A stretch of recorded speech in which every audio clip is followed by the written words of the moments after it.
Alhamdulillah wa kafa. Wassalatu wassalamu ala sayyidina Muhammadin al-Mustafa wa ala alihi wa sahbihi ahli as-sidqi wal wafa. Subhanaka la ilma lana illa ma 'allamtana innaka antal alimul hakim. Allahumma salli ala sayyidina Muhammadin صلاة تنجينا بها من جميع الأهوال والآفات وتقضي لنا بها من جميع الحاجات وتطهرنا بها من جميع السيئات وترفعنا بها عندك أعلى الدرجات وتبلغنا بها أقصى الغايات من جميع الخيرات في الحياة وبعد الممات.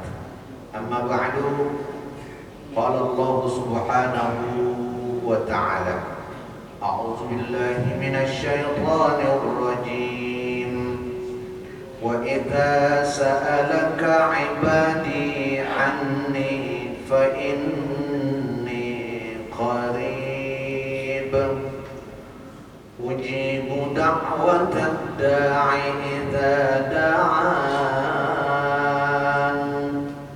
فليستجيبوا لي وليؤمنوا بي لعلهم يرشدون. Muhammad, kata Allah, kalau hambaku bertanya kepadamu di mana aku, katakan aku sangatlah dekat.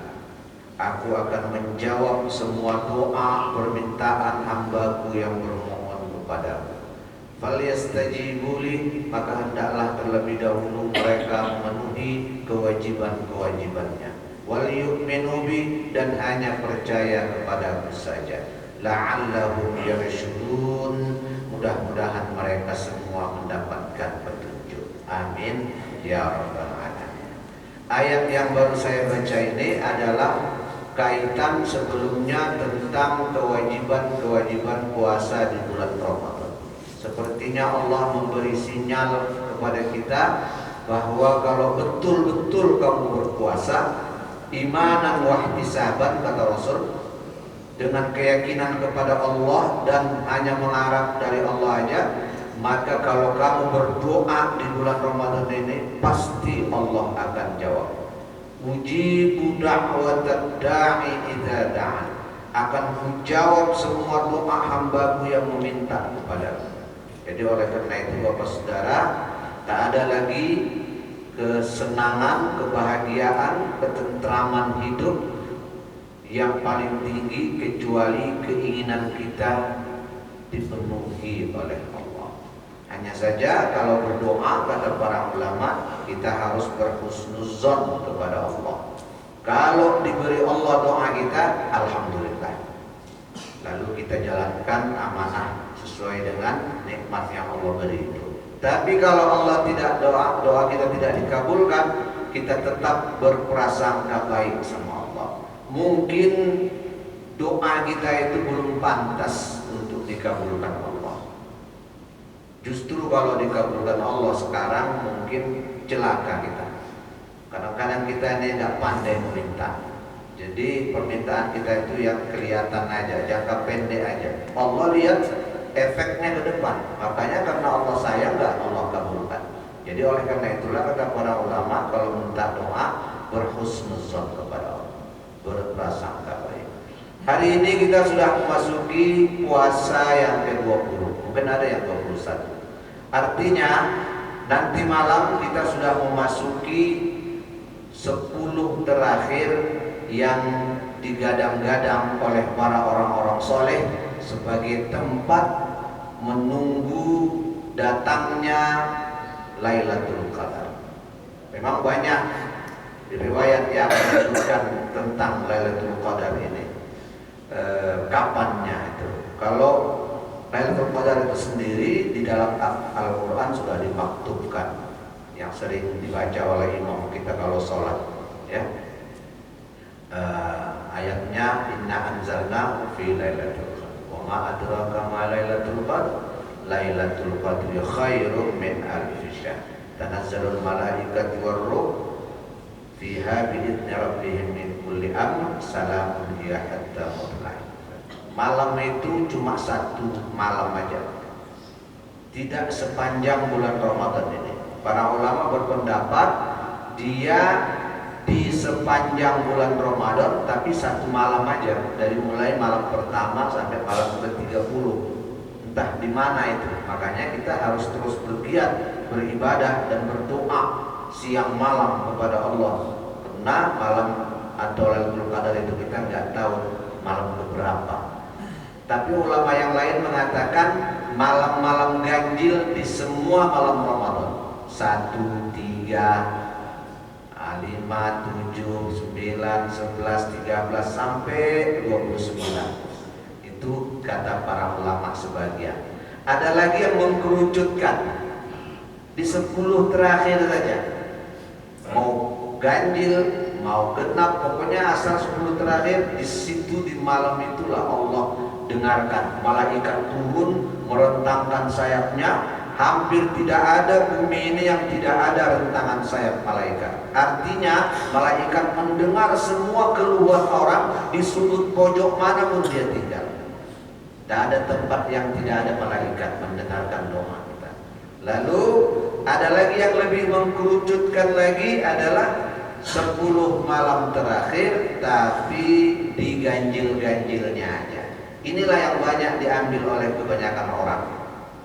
Makanya saya juga sering diundang untuk mimpin malam iktikaf, muhasabah tahajud. Lailatul Qadar itu malam-malam ganjil aja. Nah, saya bilang malam genap nggak begitu banyak orang, Pak Ustaz. Nah, tapi kalau malam ganjil itu penuh masjid. Ini jadi model sekarang di Jakarta. Nggak tahu kalau Bapak Ibu ikut pernah ikut ya. Datanglah. Ya, hilangkan singkirkan kantuk kita. Jangan lagi kita terus-menerus bela fisik kita ini. Nanti saya sakit Pak Ustaz, kata dokter saya harus tidur 8 jam sehari. Nah itu dokter yang bilang ya. Untuk beberapa waktu ini kau gadanglah sekali-sekali. Kau biasakan dirimu menjadikan rohani sebagai panglima. Ya, jangan kau ditakut-takuti oleh medis, ditakut-takuti oleh sesuatu yang sebenarnya penentunya bukan dia. Ya, kau datang ke masjid, kau beriktikaf, kau tersungkur sujud menyembah Allah, Allah akan kabulkan semua keinginan. Itu janji Allah. Innallaha la yukhliful mi'ad. Allah tidak akan mengingkari janji-janjinya. Oleh karena itulah Bapak Saudara rahimakumullah, perlu juga disampaikan apa saja Pak Ustaz kita kerjakan dalam selama iktikaf menunggu Lailatul Qadar ini. Yang pertama kita lakukan sholat. Karena sholat itu adalah imanuddin, tiang pancangnya agama ini. Sholatlah satu media komunikasi prayer, meminta kepada Tuhan yang paling tinggi nilainya dibanding ibadah yang lain. Di dalam sholat itu ada beberapa kumulasi bentuk ibadah yang lain. Di situ ada zikir. Zikir itu tahmid, dalam sholat ada tahmid. Takbir, dalam sholat ada takbir. Tahlil, dalam sholat ada tahlil. Tasbih, di dalam sholat juga ada tasbih. Sholawat, ya. Kemudian di dalam sholat juga ada membaca Al-Quran. Di dalam sholat juga ada doa-doa. Bahkan kata baginda Rasul, doa yang paling tinggi situasi dan tempatnya dipanjatkan kepada Allah itu ketika sholat. Bahkan dalam beberapa riwayat detailnya lagi, Nabi mengkhususkan doa ketika sujud. Jadi sujud itu paling mustajab. Sujud terakhir pertama, ya. Jangan cepat-cepat kita mengangkat kepala kita dari sujud. Mintalah kepada Allah. Cuma jangan pakai bahasa Indonesia, dalam hati aja. Dalam hati. Ya Allah, susah banget hidup ini ya Allah. Gali lubang tutup lubang. Selesaikan kayak bagaimana ya Allah. supaya tenang saya beribadah, supaya tenang saya ngurus rumah tangga. Hidup ini repot banget rasanya ya Allah. Minta ya, ngadukan, jangan ngadu ke pimpinan ya, ditandainya nanti kita ini orang ngeluh terus deh ya. Adukan kepada Allah, jangan adukan ke Pak RT, Pak RW ya, jangan adukan ke istri. Kalau adukan ke istri, abang sih salahin kita ya, aduin ke Allah saja ya. Laki-laki apalagi, nah ada tempat dia mengadu kecuali Allah. Ke siapa kita mengadu? Ke teman kita, gue juga susah kan ya. Jadi lebih baik kita ngadu kepada Allah Subhanahu wa ta'ala. Ya Rabb, saya sudah azamkan hidup saya sudah lakukan apapun yang Kau suruh, sedapat-dapat saya.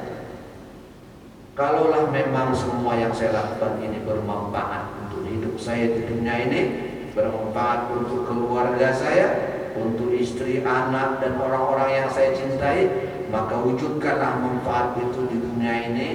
Dan kalaupun itu dapat bermanfaat di akhirat, betapa saya sangat bersyukur atas segala yang saya usahakan. Kita minta kepada Allah. Nah, Bapak Saudara rahimakumullah, setelah sholat apalagi kegiatan i'tikaf kita? Membaca Al-Quran. Baca Al-Quran itu tinggi pahalanya ya. Kata Nabi SAW, nanti kalau kita wafat, itu jasad kita itu di sampingnya ada laki-laki yang tinggi, harum, putih, bersinar wajahnya. Orang nggak lihat, tapi kita lihat ya. Kita dimandikan, dia ada di samping kita. Kita dikafani, dia ada.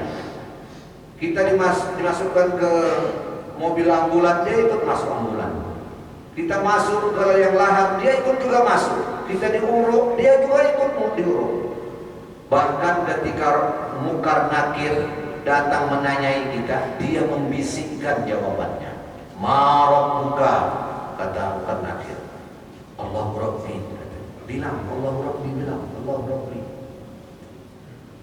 Ma nabiyuka, kata Munkar Nakir. Muhammad Rasuli, Muhammad Rasuli, bilang Muhammad Rasuli. Dibisikkannya saja. Siapakah itu? Dialah Al-Quran yang kita baca. Makanya kata Nabi, Iqra'ul Quran, bacalah Quran. Fa innahu, karena bahwasanya dia syafi'ul yaumil qiyamah, memberikan syafaat kepada kita di hari kiamat. Nanti dia akan menginstruksi malaikat yang lain. Tunggu dulu. Ini orang baik. Setiap hari dia baca Al-Ikhlas 1000 kali. Setiap hari dia baca Al-Falaq 1000 kali, An-Nas 1000 kali. Emang dia Iqra'nya cuma 4 ya? Nggak naik-naik ya? Nggak bisa dia baca Quran. Tapi kalau baca yang hafal-hafal itu dia banyak setiap hari. Dibacanya terus ya. Al-Fatihah itu 1000 kali dia baca. Kata Quran itu menguatkan kedudukan kita di sisi yaumul hisab. Jadi oleh karena itulah hadirin rahimakumullah, jangan tinggalkan Al-Quran. Apalagi kata para ulama, syahrul Ramadan ini adalah syahrul Quran, alladzi unzila fihil Quran, yang di dalam Ramadan ini, 17 Ramadan yang kemarin, diturunkan pertama kali Al-Quran kepada Nabi, sekaligus menjadi sebuah pratanda diangkatnya Nabi menjadi Rasulnya Allah. Umur Nabi waktu itu 40 tahun. Dia punya 4 anak gadis, Zainab, Ruqayyah, Ummi Kulsum, Fatimah ya. Bisnisnya lagi gacor-gacornya kalau sekarang. Dia lagi bantu istrinya bisnis ya. Waktu itu dia makan gaji sama istrinya, tapi setelah kawin dia ikut membesarkan Nabi. Lagi berkembang bisnis Nabi. Disitulah Allah turunkan wahyu pertama sekaligus mengangkat dia jadi Nabi. Nah, Al-Quran jangan ditinggalkan. Walaupun kita tidak bisa membaca, terbata-bata, 2 pahala orang terbata-bata. Yang pertama dia sudah baca Quran, yang kedua dia terbata-batanya itu dinilai. Kesungguhan dia untuk bisa membaca itu dinilai. Ya. Tidak usah kita pesimis, wah Pak Ustadz iyalah dari pesantren ya, bacanya lancar. Enggak. Masuk surga itu bukan karena lancar baca Quran atau tidak lancar. Belum tentu yang hafiz di rumah Quran itu duluan masuk surga, belum tentu. Ya, dia hanya apel di mulut aja. Ya, belum tentu masuk ke dalam aksentualita, dalam ekspresi hidup dia, belum tentu. Jadi oleh karena itu Al-Quran yang penting diekspresikan. Sedikit kita tahu, tapi kita amalkan, itu lebih baik daripada kita hafal beberapa juz-juz, tapi kita nggak mengamalkannya. Jadi oleh karena itulah kualitas yang penting. Begitu juga di malam Lailatul Qadar ini, ya, orang berpuasa itu banyak macamnya. Ada namanya puasa awam, ada namanya puasa khawas, ada namanya puasa khawasul khawas. Puasa awam ini hanya menahan lapar dan dahaganya, ya. Asal sudah buka, wah merdeka katanya. Ya, terawih juga malam pertama, malam ketiga aja. Ya, paling ramai malam ketujuh, ya. Pengurus masjid sampai rapat langsung malam kedua itu. Rapat mau membesarkan masjid. Ketika udah dibentuk panitia pembangunan, pas minggu kedua tinggal 1 sab setengah aja. Nah, akhirnya dibubarkan lagi panitia. Nggak jadi dibangun, ya. Karena memang manusia banyaknya awal-awal aja. Itu namanya puasa orang awam. Ada lagi puasa orang khawas, agak sedikit bernilai. Dia kayak puasa orang awam juga. Sore-sore naik motor amanahnya beli takjil juga, ya. Kemudian sahur juga, wah dia paling libur, dia sahur ya. Kemudian juga tarawih itu paling betul, baca Quran one day one juz dia, ya, agak bagus sedikit peringkatnya. Nah, tetapi ini masih awam, ya. Lebaran masih beli baju baru juga, ya, orden diganti juga tetap, sofa ini, ya. Pokoknya rumah dihiasi, kue lebaran dibuat, ya. Itu orang khawas namanya. Kebanyakan seperti kita inilah, ya. Pulang kampung, yang nggak punya mobil, rental mobil, ya, pokoknya segala usaha ditunjukkan membahagiakan hari Idul Fitri ini, ya. Karena kata baginda Rasulullah, "Man fariha bidukhuli Ramadan, fa harramallahu jasaduhu 'ala nar." Siapa yang bahagia dirinya menghadapi bulan Ramadan hingga ke Idul Fitri, maka Allah mengharamkan jasadnya dari api neraka. Tapi ada lagi puasa orang yang khawasul khawas. Nah, orang khawasul khawas ini enggak beda, dia puasa sama enggak puasa itu dia enggak beda, sama aja, ya. Kalaupun dia berbuka, dia sekedarnya aja. Yang penting nutrisi tubuh dia jaga, protein dia jaga supaya kuat kokoh tulang dia untuk berdiri, ya. Dia enggak bodoh-bodoh amat mentang-mentang dia pendiam, dia nggak peduli sama kesehatannya. Kan kadang-kadang ada itu orang kayak soleh banget, ampe jorok pakaiannya jorok, ya, atau mungkin juga badannya juga nggak keurus, ya, penyakitnya banyak, kurang kudis kadas di mana-mana. Itu nggak khawasul khawas. Khawasul khawas itu dia tetap menjaga tubuhnya, menjaga kebersihannya, ya, memprediksi hal-hal yang akan terjadi pada dirinya. Hidupnya dipeliharanya, staminanya dijaganya, tapi world view dia, pandangan dia begitu sangat jauh ke depan melihat kehidupan ini. Semua pergerakan Iran dibacanya. Dari mana Iran sekarang? Bagaimana sekarang tentara Israel? Ya, bagaimana sekarang Amerika? Dia baca. Artinya dia tahu dunia ini. Dia tidak peduli, dia bukan tidak peduli dengan maksud segala, dia peduli, tapi dia tidak mengumbar. Tapi giliran malam, dialah orang yang paling banyak air matanya, ya. Tak ada apa-apanya dia merasa itu. Padahal dia direktur, padahal duitnya banyak, depositonya membunuh, ya, asetnya di mana-mana, tapi dia yang paling banyak. Enggak harus hitam jidatnya, ya. Kadang-kadang orang yang mohon maaf ya hitam jidat juga harus dihargai. Kenapa bisa itu? Soalnya Rasulullah paling gencar sholat, tapi enggak hitam jidatnya dulu, ya. Jadi hati-hati.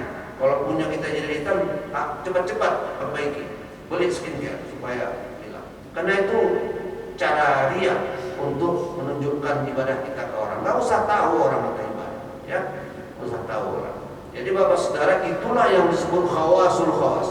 Dia ibadah, dia tidak perlu pengakuan orang lain. Dia hanya mengharapkan ridho dari Allah Subhanahu wa taala. Sampai-sampai kadang-kadang orang salah sangka sama dia. Ini bapak ini apaan sih? Pakai baju jas terus, pakai baju celana lepis terus. Padahal dia udah haji. Ya. Orang nggak tahu bahwa sebenarnya dia mau merendahkan posisi dia supaya dia bisa sama dengan orang lain. Nah, ini khawasul khawas. Jarang itu di antara kita. Kita hanya di tahap menengah ini aja. Kadang-kadang kalau lagi lemah-lemah ke bawah kita jatuh. Jadi puasa orang awam. Jadi Bapak Saudara, Lailatul Qadar ini hanya bisa lahir di hati orang yang khawas dan khawasul khawas. Bagaimana caranya Pak Ustaz?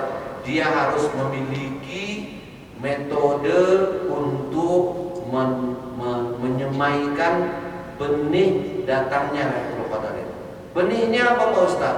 Benihnya itu ada dalam penjelasan Imam Al-Ghazali, yaitu pertama menghindari ananiyah.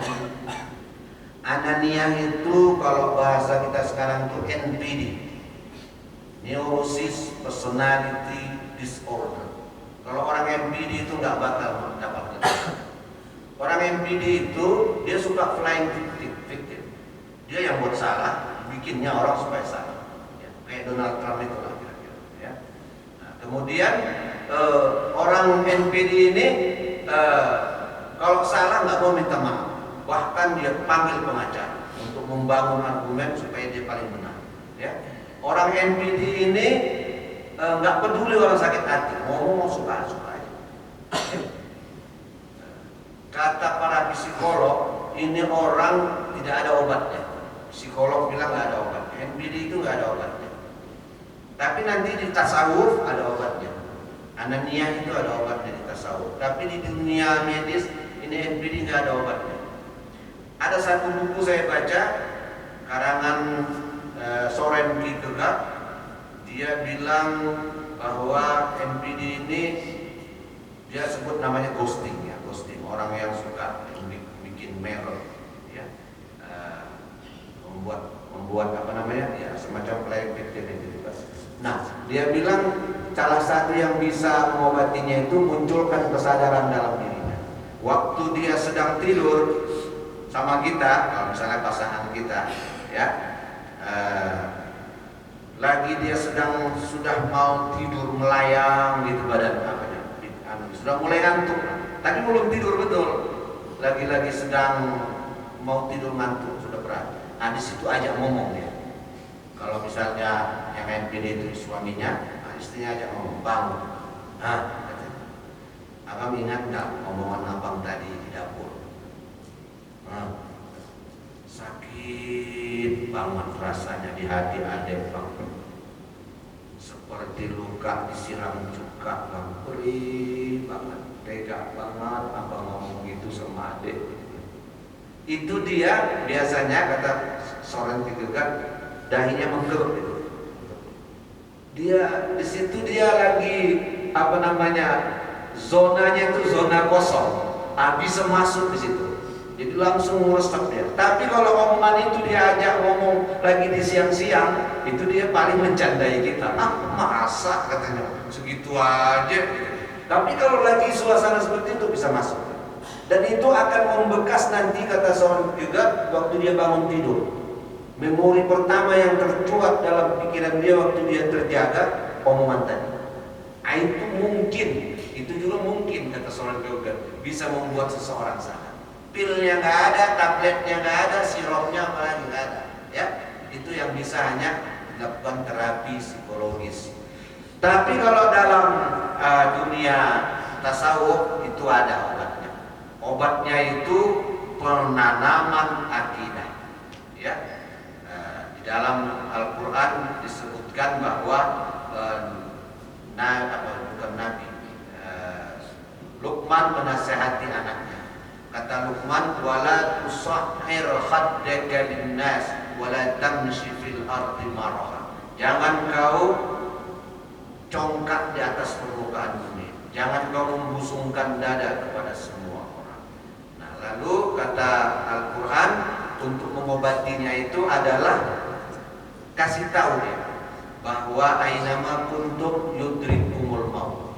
Di mana saja kau berada, kau akan mati. Hidup ini terbatas. Nyawa ini ada timingnya. Satu saat kau akan meninggalkan dunia ini. Dan ketika kau meninggalkan dunia ini, sedikit saja orang yang kehilangan. Kalau kau pejabat, kau meninggal, besok datang lagi pejabat yang baru. Gak akan terganggu di perusahaan. Ya. Kalau kau RT meninggal, pilih lagi sama warga RT yang baru. Ya. Jangan-jangan bini juga kalau kita meninggal, cari lagi dia lagi yang baru. Ya. Ada berapa orang yang pasti sedih kalau kita meninggal? Coba dari sekarang kita pikirkan. Anak kita mungkin sedih. Ya. Tapi sesedih-sedihnya anak kalau dia sudah kawin, cepat sedihnya juga lama. Ya. Di antaranya kita ke pemakaman, ditaburinnya bunga sama anaknya, kita lihat ikut semua. Habis itu semua selesai dibacain doa sama ustaz, pulang naik mobil, lalu di pinggir di tengah jalan nanti semuanya pada ngusul makan dulu, akhirnya makan ke warung sederhana. Makan. Semuanya milih menu, ada yang kepala kakap, rendang, ada yang cumi, ada yang apa. Lupa mereka baru sejam yang lalu menguburkan ayahnya, sibuk dengan menu makanan mereka. Begitulah cepatnya. Itu anak. Belum lagi orang lain. Kalau Pak RT makin cepat ya, paling 3 hari dia taruh tenda, ngasih kursi ya. Habis 3 hari dia bongkar tenda, dia pindah lagi ke tempat lain ya. Lupa dia sudah. Yang paling mungkin lama mengingat kita adalah pasangan kita. Itu pun kalau kita nggak NPD sama dia ya. Kalau kita betul-betul sayang sama dia. Kalau kita nggak sayang sama dia, hidupnya terus-menerus teraniaya, cocoklah kau mati katanya. Ya. Selamat hidup saya katanya. Jadi oleh karena itulah maka berbaik-baiklah kepada pasangan kita. Ya, dialah teman kita sampai kita tua. Nanti anak-anak meninggalkan kita tetap bersama. Kalau ada yang ngilu, ada yang sakit, dialah yang mijit kita. Dialah tempat kita curhat, menyampaikan keluh kesah penyakit kita, kelemahan badan kita. Oleh karena itu, pelihara hubungan. Yang mengingatkan kita sholat tahajud, yang doa bersama-sama dalam sholat itu pasangan. Ya, makanya kalau yang belum punya pasangan, cepat-cepat cari pasangan. Bapak Ibu, jadi itulah syarat orang bisa memperoleh Lailatul Qadar. Hatinya dia jaga, akhlaknya dia pelihara. Singkirkan anania, singkirkan NPD, luaskan hati, bikin hati itu seperti samudra sehingga apapun yang jatuh tak ada riak. Ya. Jangan kita bikin hati kita kayak mangkok cuci tangan sehingga jatuh sedikit aja pun riaknya bukan main. Luaskan seluas-luasnya sehingga jatuh apapun tenang aja, gak kepengaruh hidup kita. Insya Allah orang-orang beginilah yang akan mendapatkan Lailatul Qadar. Demikian Bapak Saudara, mudah-mudahan apa yang saya sampaikan ini bermanfaat sebagai motivasi menambah persiapan Bapak Saudara memasuki amaliyah 10 terakhir. Mari kita tutup dengan berdoa. Subhanakallahumma wa bihamdika asyhadu an la ilaha illa anta astaghfiruka wa atubu ilaik. Wassalamualaikum warahmatullahi wabarakatuh.